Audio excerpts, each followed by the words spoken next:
So as you see, I'm beginning this splash page over Paul Pelletier. I have inked him professionally before on a few issues of The Incredible Hulks from Marvel when I was a member of Crime Lab Studios under the direction of Danny Mickey and Jonathan Glapian. I wanted to take this opportunity as I'm working on this page to give some of you who may not know what an inker brings to the page.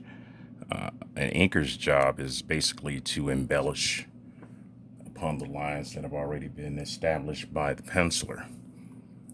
It's to make the artwork pop, to make it stand out. It depends, in my approach, rather, it depends on the penciler that I'm working with. So, as I'm looking at this splash page and I'm looking at Paul's lines, he uses a lot of curves, and his work is beautiful. It has a symmetry to it that I like. It's almost a delicate line in certain places. Looking at the central figure of Spider-Man, and let me see if I can zoom out. As you see, he is the central figure on the page. So my job is to make him pop from the background characters. So as you see, I'm using a brush to establish the holding line around the figure. Now, you can use whatever tool you want, but again, it's just my perspective as an inker that you want to first study whichever penciler that you're going to be working with. If you're able to, it's always a great idea to reach out and communicate with them. Ask them, how would they prefer to be inked? Some pencilers are cool, they'll tell you, hey, just do your thing.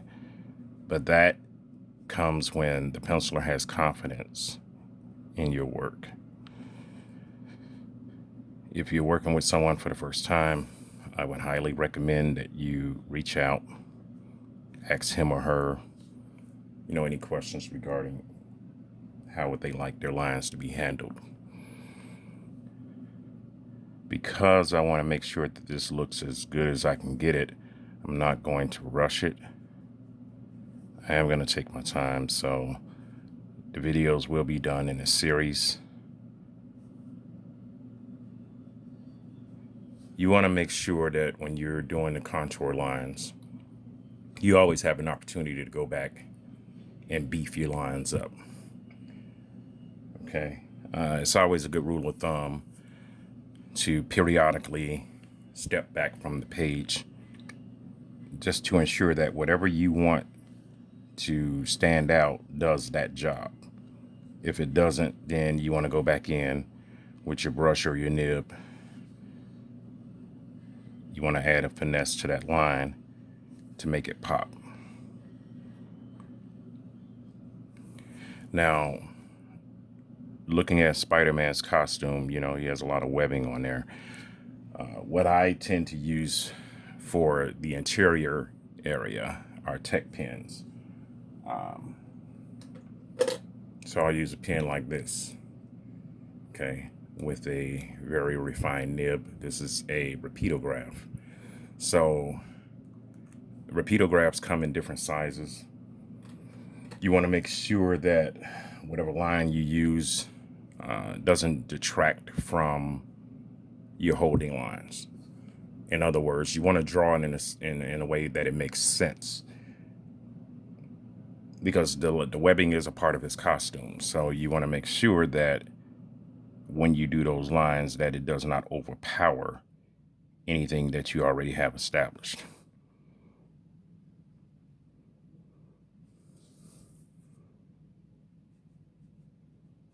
So like I said, you just have to take your time. A lot of people, like I said earlier, they don't understand really what an inker can bring to the table. Uh, a great inker can make average pencils look fantastic. A bad inker can make great pencils look like trash. I always have a saying that, you have to stay in your lane.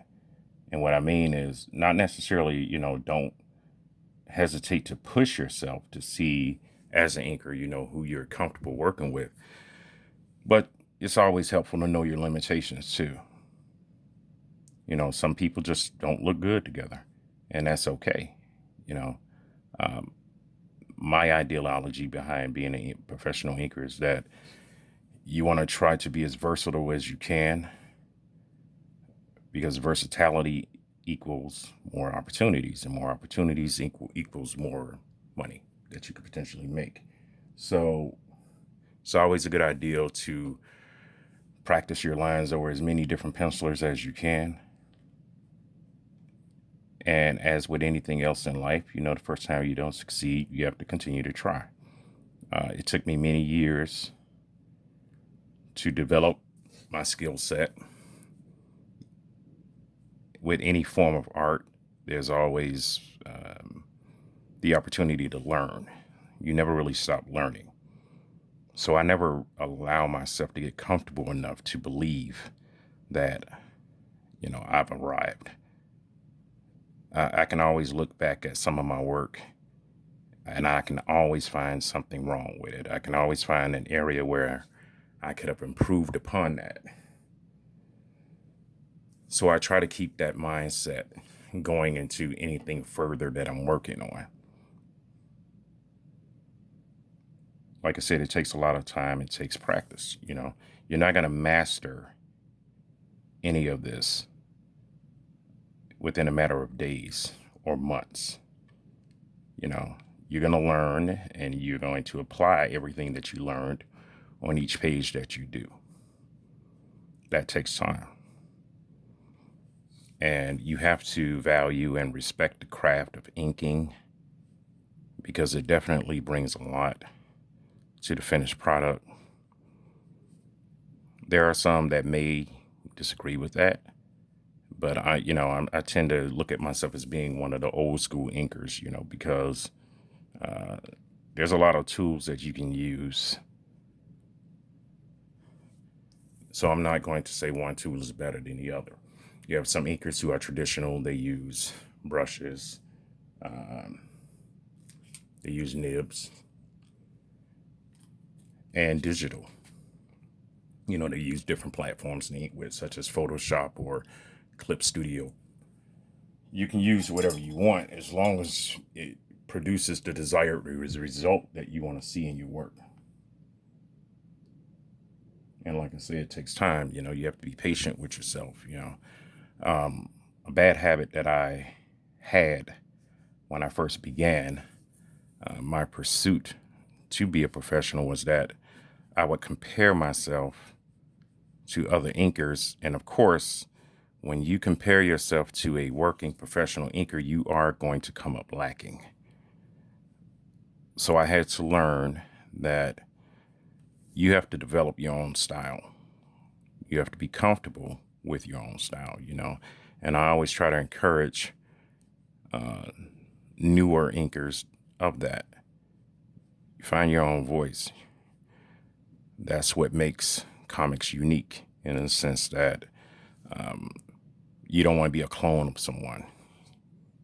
You want to be original. You want to stand out on your own merits.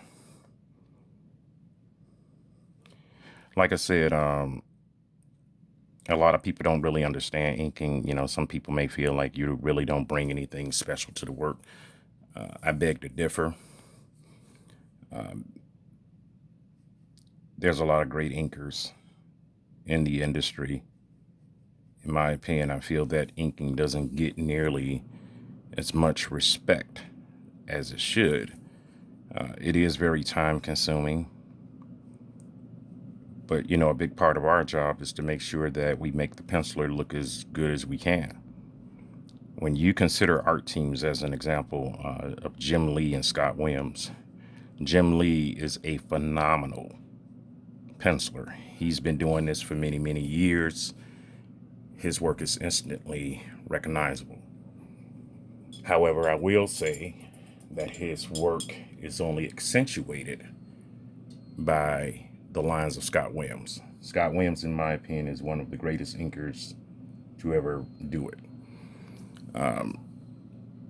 He just brings a quality to whatever he inks, and it's even more so than Jim Lee. I've seen things that Scott has inked over different pencilers, and his style resonates. You know, he has that Wildstorm style, but he found his own style, and that works for him, and that's great. And that's the whole point, is that you want to do that.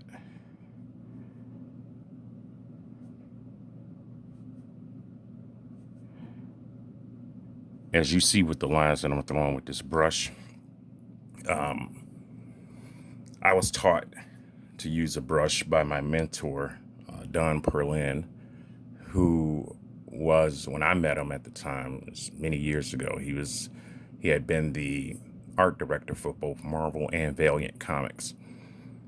He was also the co-creator of Moon Knight. But when I started studying under him, he instructed me on the use of a brush and a nib. And one great solid piece of advice that he gave me was, a good, rule of thumb is, you always want to try to make your brush lines look like a nib and your nibs look like a brush. That's very, very difficult to do. But by him telling me that, it enabled me to develop my line control with a brush, which is very, very difficult, because it all stems with the amount of pressure that you apply with your wrist. So, you don't really want to go in with a heavy-handed approach. With a brush, you have to be very delicate. I understand that we have things like Pro White to eliminate a lot of mistakes. One rule that I try to keep when I'm working on anything is that I try to avoid making as many mistakes as possible. Now, of course, that's going to happen because, you're human, and it's human error to make mistakes. But I think it's a good practice to try to get it right the first time.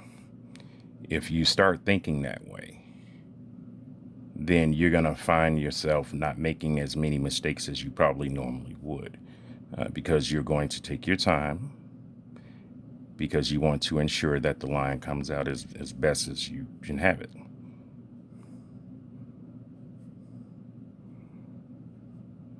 Another rule of thumb is, when you're inking or feathering, you don't want to necessarily look at your line and think about where you're starting from. You want to look at your line to see where you're going.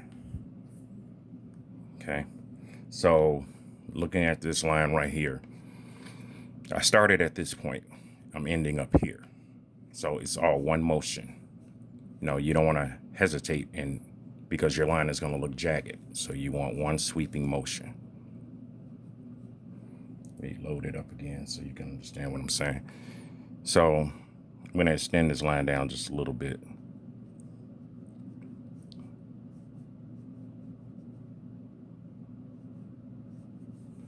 Okay. So that's the shoulder. So that makes it pop.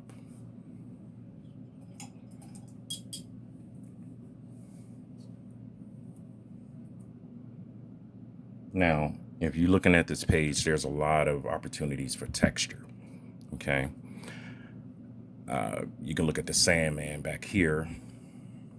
There's opportunity there. Here on the Vulture's collar, Dr. Octopus's hair, the Green Goblin's chainmail, Mysterio's texture on his costume, Craven's fur right here. You don't want your lines to look the same way. You want to, one of the objects of inking is that you want to convey different materials based upon your line. Okay.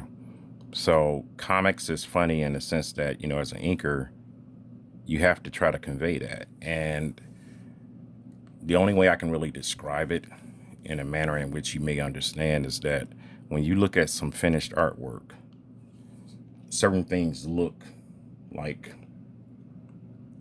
something soft, for example, like a towel. Well, it looks soft because of the way that it's inked, or something as durable or sturdy as a rock. It looks that way because of the way that it's inked. And that's all about what type of line that you choose to use. Now, different inkers use different lines for different techniques. Again, that goes back to your style that you choose for yourself. I would recommend, a lot of novice inkers, even people who want to know about the craft in general, pick up The Art of Comic Book Inking, Volumes 1 and 2 by Gary Martin. That was a very instrumental book early in my career because not only does it teaches you the basic principles of inking, but it also gives you the opportunity to view pages that are done. It's basically the same page that's done by different inkers. So you can study their techniques. And when you're looking at that work, you want to ask yourself, well, why did this person use that particular line? Or why did she feather in this manner? When you start asking questions like that, it's going to start helping you in your own work.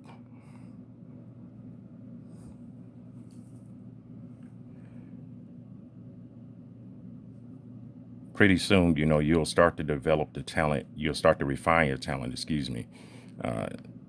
to the point where you can look at a page and you automatically know what approach you're going to take with it. That's something that I do in my work. I study a page before I even begin inking it because I want to have a good thought process of what I want to accomplish with that page. Now, you don't necessarily want to overpower a page with your lines. There's a difference between inking and embellishing. Okay. Embellishing is more in the sense of if you have a page of breakdowns. Okay. Breakdowns are basically sketches that becomes the inker's job at that point to refine it, to bring it out. So you have a little bit more opportunity to add more details and things of that nature to it because basically you have an unfinished canvas. Now, something like this that I'm working on, his pencils are pretty much defined. There's certain areas where, it can be embellished upon, which I'm going to do that. Looking here at the vulture's face, there's a few lines. Let me see if I can zoom in so that you can see it. If you look at his face, it's just a sparse outline of certain lines in his face. So my job as an inker is to basically bring that out, to make it look more recognizable as a face. Things such as what's going on in the background is just as important as what's going on in the foreground. And another thing too that I want to point out before I end this video, I see a lot of novice inkers who they do up samples for potential publishers. They focus too much on pinups like this. The only reason why I'm doing this pinup is basically just to use it as a training tool. But if you're seriously considering pursuing this as a career, you want to do sequential pages.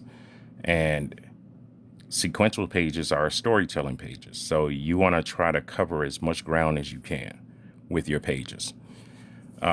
Everything doesn't have to be a money shot. Everything doesn't have to be action, because that's not like, how life is. Sometimes you have quiet moments as well. So you have to become adept at inking all types of manner and things, such as hair, automobiles, buildings, animals.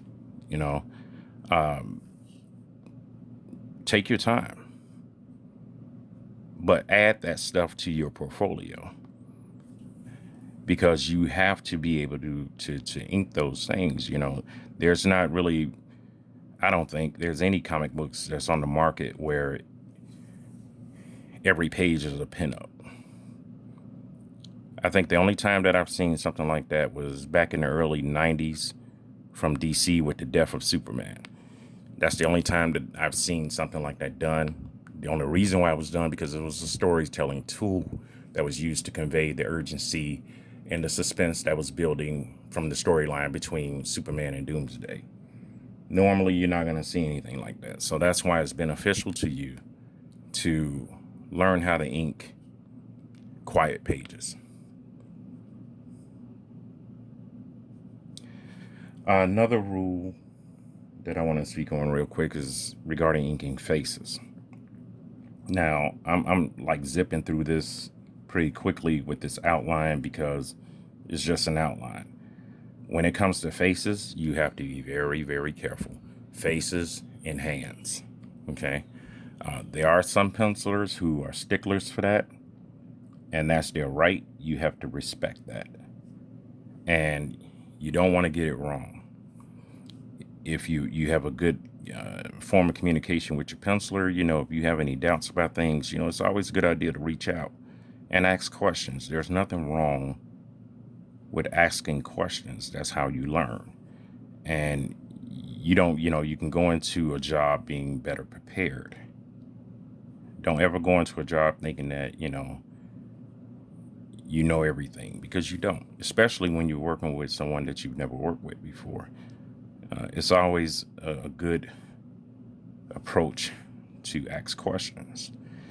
You want to be a team player. You don't want to give people the impression that you're difficult to work with. You ask questions because your job, again, is to make the penciler look as good as you can. And if you do that consistently, then that means more pencilers are going to want to have you work with them, which is good for you and good for your career.